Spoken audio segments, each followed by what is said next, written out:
ऊपर जिसका अंत नहीं उसे आसमां कहते हैं, जहान में जिसका अंत नहीं उसे माँ कहते हैं। ऐसी थी हमारी माँ दादी जानकी जी, जिन्होंने पूरे देश विदेश में घूम करके शिव पिता का संदेश दिया। ये कोई मामूली बात नहीं है।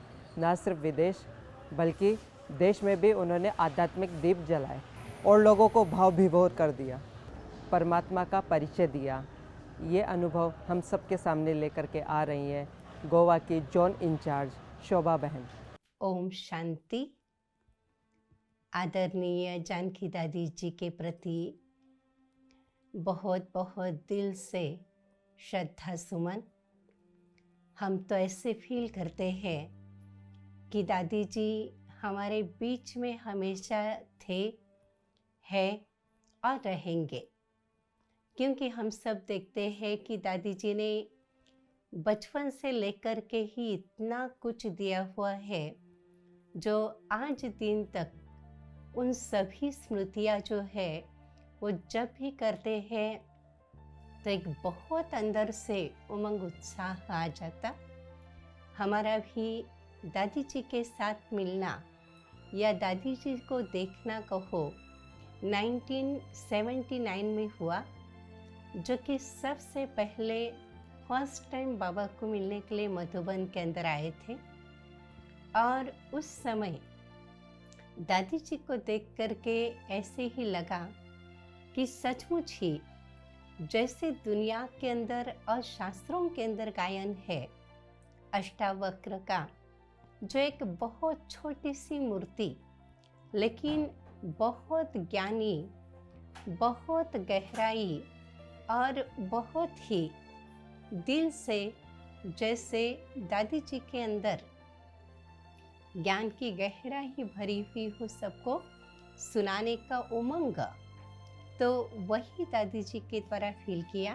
दादी जी भी पूना में 16 साल दादी जी ने सेवाएं दी। माना जब भी हम सुनते कि हम पूना सेंटर से हैं तो फील करते अंदर से कि सचमुच कितने हम भाग्यशाली हैं जो कि दादी जी के सेंटर से ही हम कनेक्टेड है।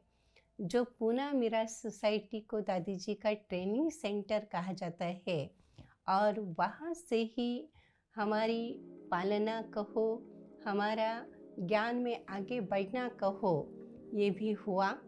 तो दादी जी का वरद हस्त जैसे कि मस्तक पर है, ये हमेशा फील होता।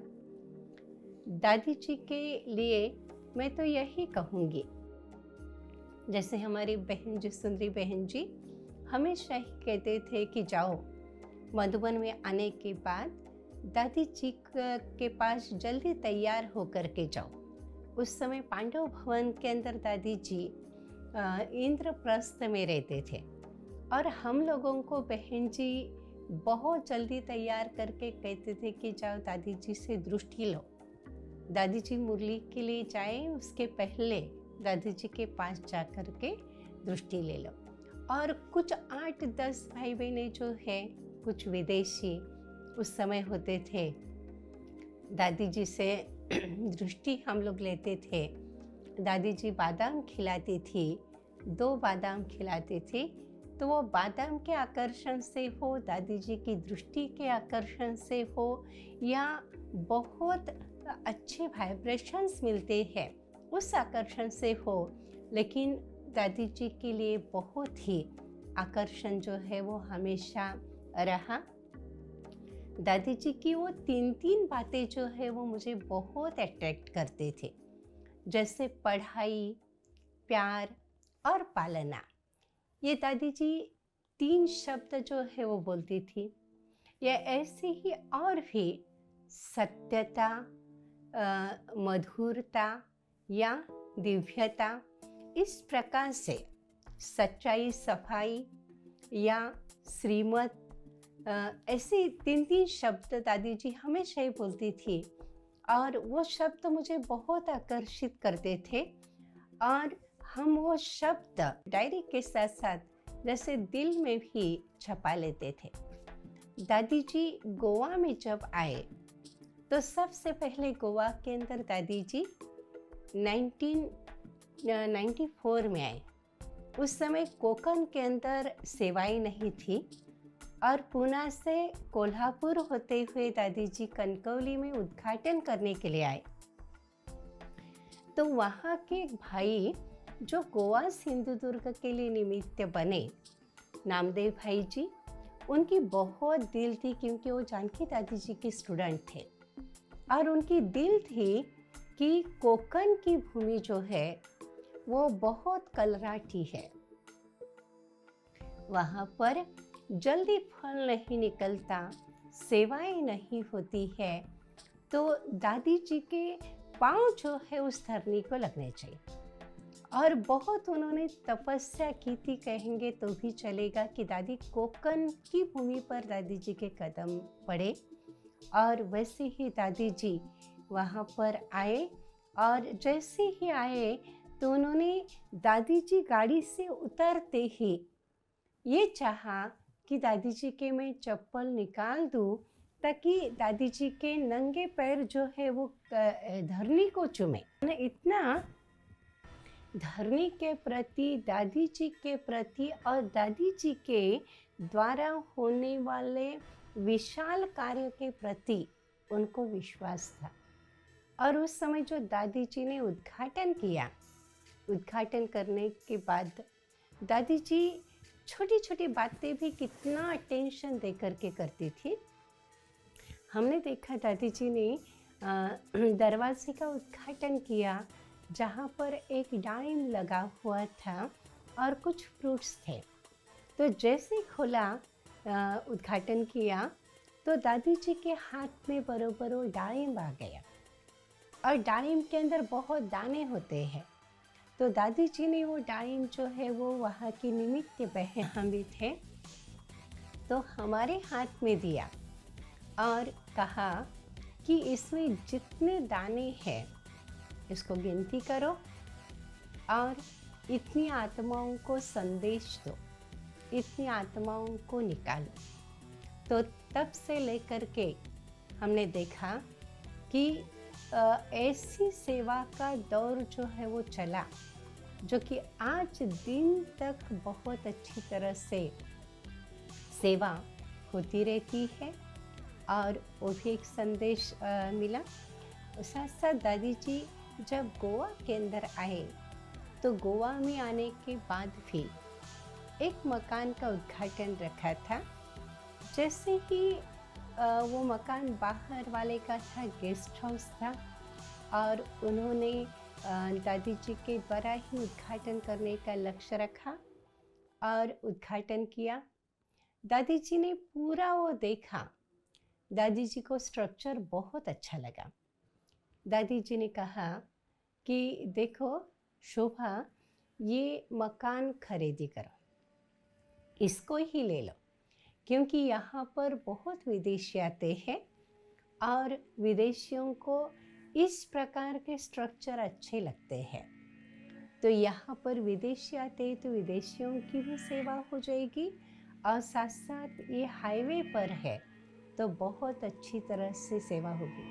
हमने देखा सचमुच ही जो दादी जी के मुख से शब्द निकले, उस भाई का भी संकल्प जो है वो चेंज हो गया और उसने कहा कि उसने वैसे कमाई के हिसाब से बनाया था, लेकिन फिर उन्होंने वो मकान हम लोगों को बिक्री किया, लेकिन वो ले लिया। माने दादी ने जैसे ही वो संकल्प, जैसे मुझे तो ऐसे लगता कि दादी जी को जहाँ पर भी कदम रखते थे तो जैसे उस मकान का हो, उस व्यक्ति का हो, भविष्य स्पष्ट दिखाई देता था और उसी भविष्य के अनुसार दादी जी जो प्रेरणा देते थे वो हो जाता था। दादी जी गोवा में आए, दादी जी ने चारों तरफ बहुत अच्छी तरह से अपनी सेवाएं कहो, वाइब्रेशंस कहो, वो फैलाए।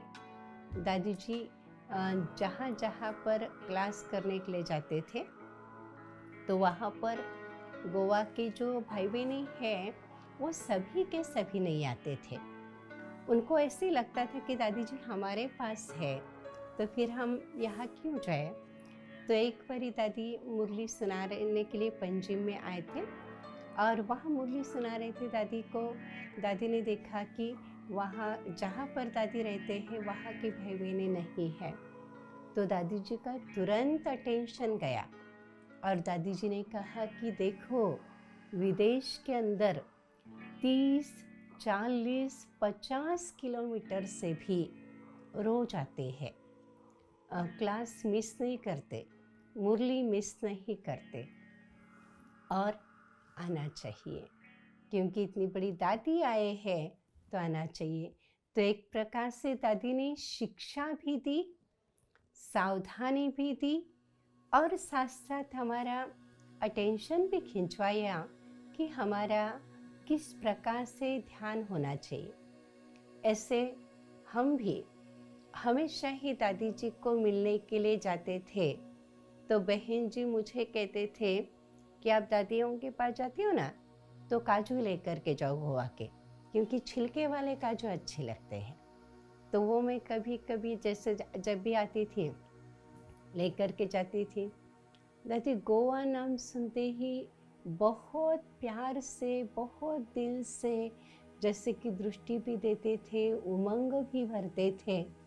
एक बार की बात है, जो हम उस समय चारों तरफ मेलों का अर्थात मेघा प्रोग्राम की बात चलती थी और मैं थोड़ा सा डरती थी। मुझे ऐसे लगता था कि इतना बड़ा प्रोग्राम, इतनी बड़ी पब्लिक कैसे होंगी।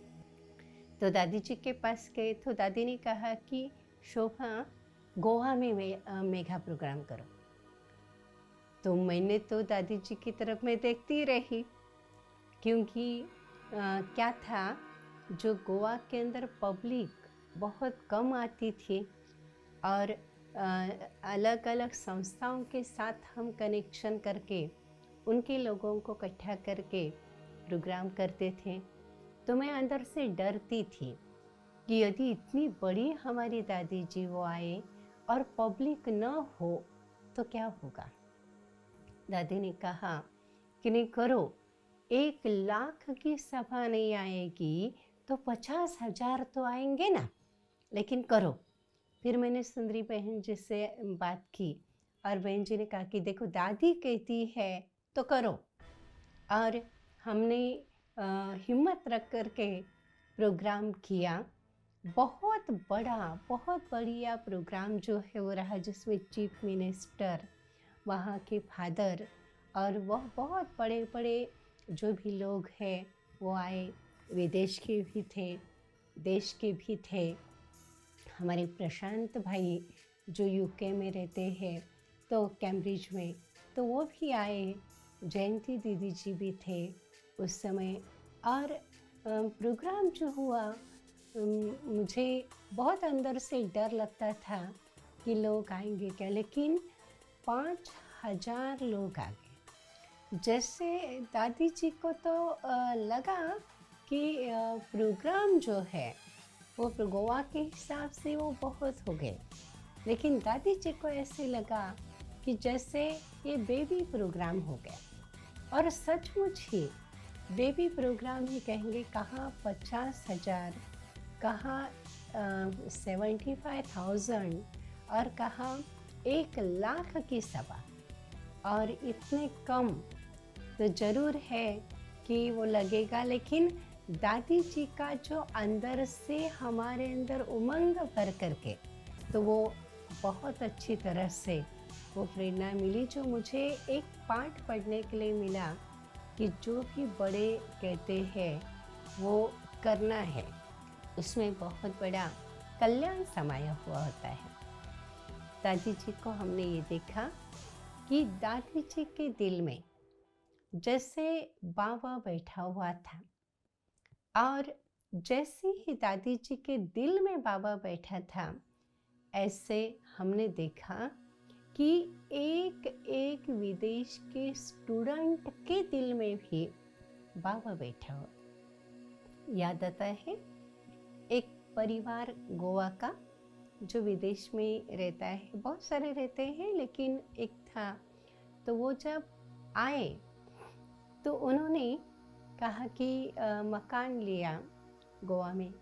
तो उन्होंने कहा कि नया मकान, तो उन्होंने कहा कि बहन जी सबसे पहले हमें योग भट्टी के द्वारा वहाँ पर बाबा को बिठाना है, क्योंकि बाबा बैठ गया मना सब कुछ हो गया।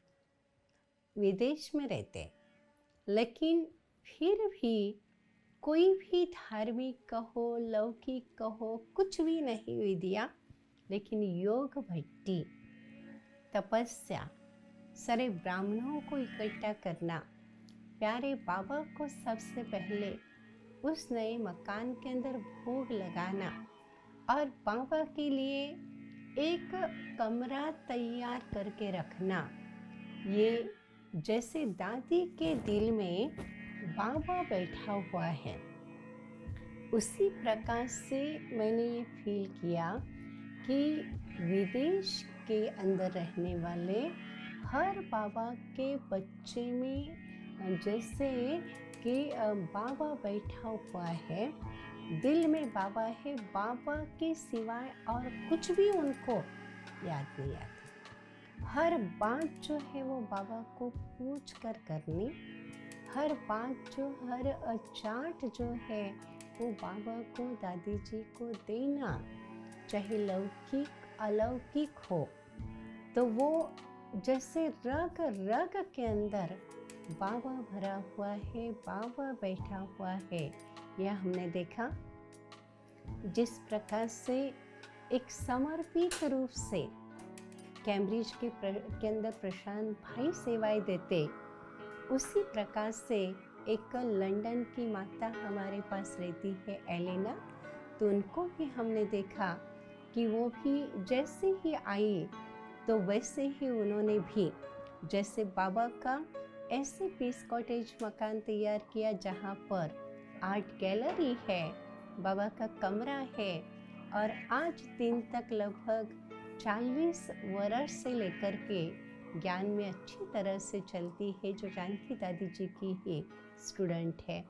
तो इस प्रकार से बहुत ही दादी जी 3 बारी वैसे आए, एक बारी विदेशियों का भी बहुत सुंदर प्रोग्राम रहा, लेकिन हर पल जैसे कि दादी जी का गोवा के प्रति बहुत स्नेह था, हमारे प्रति भी स्नेह था, और वही स्नेह जो है वो आज मधुबन में जब आते हैं और वहाँ पर भी हम देखते हैं कि दादी जी का स्मरण करते ही ऐसे फील होता है कि वो वाइब्रेशंस, वो मूर्ति बहुत प्रेरणा दे रही है, और उस प्रेरणा के आधार से ही हम आगे आगे बढ़ते जा रहे हैं। तो ऐसे हमारे परम आदरणीय दादी जी, जो कि केवल हमारे ही नहीं लेकिन पूरे विश्व के दादी जी, जो आज विश्व को सूक्ष्म रीति से प्रेरणा दे करके संपन्न बना रहे हैं,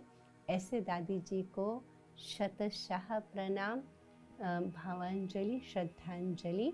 ओम शांति। जब बाबा समर्पण हुआ वो मैंने देखा, मम्मा भी समर्पण तभी हुई, नहीं तो मम्मा बड़ी फैशनेबल थी, क्योंकि इंग्लिश स्कूल में पढ़ती थी, तो हमारे जैसी कुमारी नहीं थी। मम्मा की उम्र मेरे से भी 1-2 साल छोटी थी, परंतु बहुत होशियार कुमारी थी। वो ज्ञान में आवे सहज नहीं था। तो हमारी ध्यानी दादी ने का पति जल्दी शरीर छोड़ा था, तो उसकी वो बहन की लड़की थी मम्मा, उसको अपना धर्म की बेटी बना लिया।